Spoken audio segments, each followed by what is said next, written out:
আসসালামু আলাইকুম। কেমন আছেন সবাই আপনারা? আশা করছি আল্লাহর রহমতে সবাই অনেক অনেক ভালো আছেন। আলহামদুলিল্লাহ, আল্লাহর রহমতে আমিও অনেক ভালো আছি। আজকে আমরা যাচ্ছি সিলেট জাফলং ভ্রমণ করতে। এটা আমাদের সিলেট ভ্রমণের লাস্ট পার্ট। জাফলং ভ্রমণ শেষ করে তবে আমরা সিলেট থেকে বগুড়া ফিরে আসি। কিন্তু আমাদের জাফলং ভ্রমণের দুটো পার্ট হবে, কারণ আমার ভিডিওটা অনেক বড় ছিল। বিশেষ করে আমরা যখন সিএনজি নিয়ে জাফলংয়ের উদ্দেশ্যে যাচ্ছি তখন আশেপাশে প্রাকৃতিক সৌন্দর্য দেখে আমি মুগ্ধ হই। তাই রাস্তার দুধারে প্রাকৃতিক সৌন্দর্যগুলো ক্যাপচার করতে করতে ভিডিওটা অনেক বড় হয়ে যায়। আর সেখান থেকে আমি ভিডিওটি এডিট করে ছোট্ট একটি ক্লিপ স্মৃতি হিসেবে রেখে দিচ্ছি। আর এই ভিডিওটি জাফলং ভ্রমণের প্রথম পার্ট হিসেবে থাকবে, যেখানে থাকছে শুধুমাত্র রোড সাইডের আশেপাশের দৃশ্য। যারা এই ভিডিওতে শুধুমাত্র জাফলংয়ের মেইন স্পটটি দেখতে চাচ্ছেন তাদের জন্য বলে রাখা ভালো, আমার এই ভিডিওতে শুধুমাত্র জাফলংয়ে যাওয়ার পথের দৃশ্যগুলোই রাখা হয়েছে। নেক্সট ভিডিওতে আমার জাফলং ভ্রমণের মেইন স্পটের অংশগুলো দেখানো হবে ইনশাল্লাহ। চলুন তবে ঘুরে আসি বাংলাদেশের সুন্দরতম পর্যটক স্পটের অন্যতম একটি জাফলং।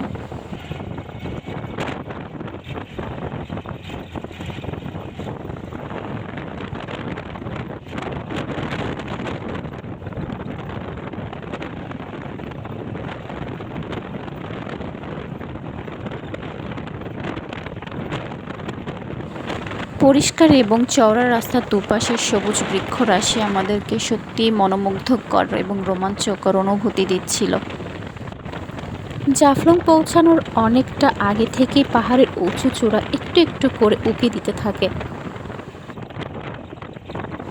মনে হচ্ছে স্বচ্ছ নীল আকাশের শেষ প্রান্ত পাহাড়ের ওপাশে গিয়ে মিশে গেছে। যতই গন্তব্যস্থলের কাছাকাছি পৌঁছাচ্ছিলাম ততই অস্বচ্ছ পাহাড়গুলি আমাদের কাছে ধীরে ধীরে স্বচ্ছ হতে থাকে।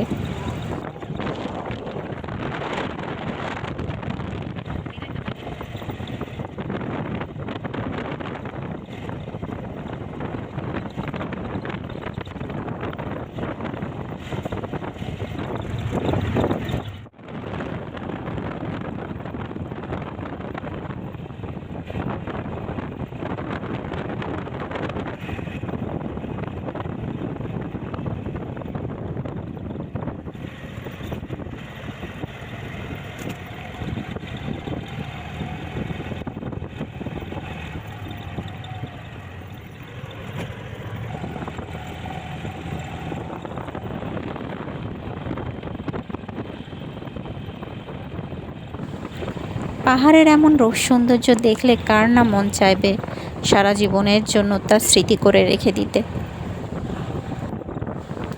আর তাই আমার ক্ষেত্রেও তার একটুখানি ব্যতিক্রম ঘটেনি।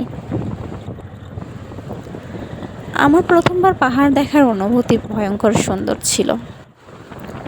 প্রথম আমার পাহাড় দেখা হয় ভোলাগঞ্জ সাদা পাথর ভ্রমণের সময়। আর ওই সময়টায় আমি সত্যিই অদ্ভুত একটা অনুভূতি পেয়েছি। আমার প্রথম পাহাড় দেখার অনুভূতি, এটা মনে করলে এখনও চোখ দিয়ে পানি চলে আসে। আমি চিন্তা করতে পারি না আল্লাহর সৃষ্টি পৃথিবী যদি এত সুন্দর হয়, জান্নাত না জানি কতই না সুন্দর। সুবহানাল্লাহ। সাই সাই করা তীব্র গতিতে ছুটে চলা আমাদের সিএনজির গতি একটু কমে আসলে আমি সিএনজিওয়ালাকে জিজ্ঞেস করলাম আমরা কি উপরের দিকে উঠে যাচ্ছি কিনা। উনি বললেন হ্যাঁ, আমরা একটু উপরের দিকে উঠে যাচ্ছি বলে আমাদের সিএনজির গতিটা একটু কমে এসেছে। এবং ভিডিওটিতে লক্ষ্য করলে দেখা যাবে আমাদের সিএনজিটি ধীরে ধীরে একটু উপরের দিকে উঠে গেছে।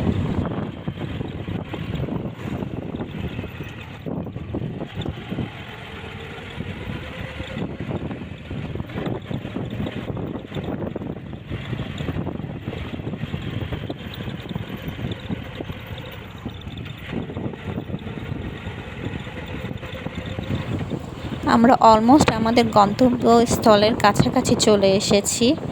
চলুন দেখা যাক আমরা কোথায় গিয়ে দাঁড়াই। আর ওই রাস্তা কোন দিকে চলে গেছে?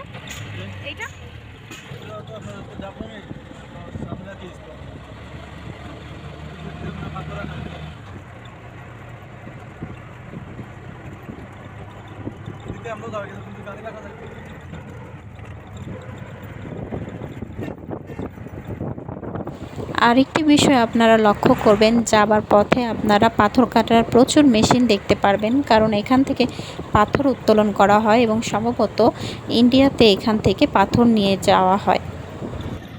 এখন পর্যন্ত এই চকলেটের এটা ধরে রাখছো। এই যে আমরা পৌঁছে গিয়েছি, এখন আমরা এখান থেকে নেমে যাব। আর আশেপাশে অনেক গেস্ট হাউস আছে, যারা দূর থেকে এসে এখানে থাকতে চাচ্ছেন তারা চাইলে এই গেস্ট হাউসগুলোতে থাকতে পারেন।